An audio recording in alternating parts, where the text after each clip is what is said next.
أعوذ بالله السميع العليم من الشيطان الرجيم من همزه ونفخه ونفثه.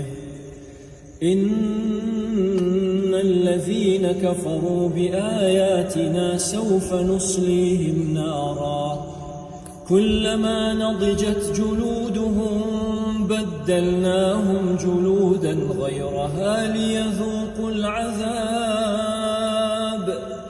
إن الله كان عزيزا حكيما. والذين آمنوا وعملوا الصالحات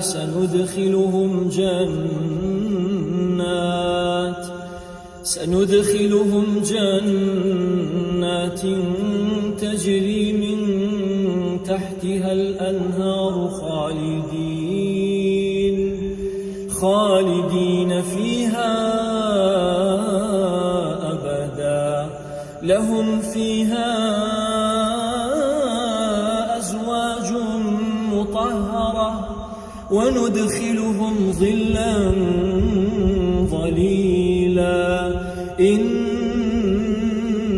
الله يأمركم أن تؤدوا الأمانات إلى أهلها وإذا حكمتم بين الناس أن تحكموا بالعدل إن الله نعم ما يعظكم به إن الله كان سميعا بصيرا.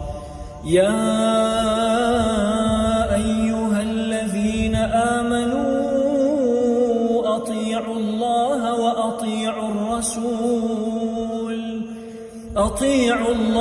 وأطيعوا الرسول وأولي الأمر منكم فإن تنازعتم في شيء فردوه إلى الله والرسول إن كنتم تؤمنون بالله واليوم الآخر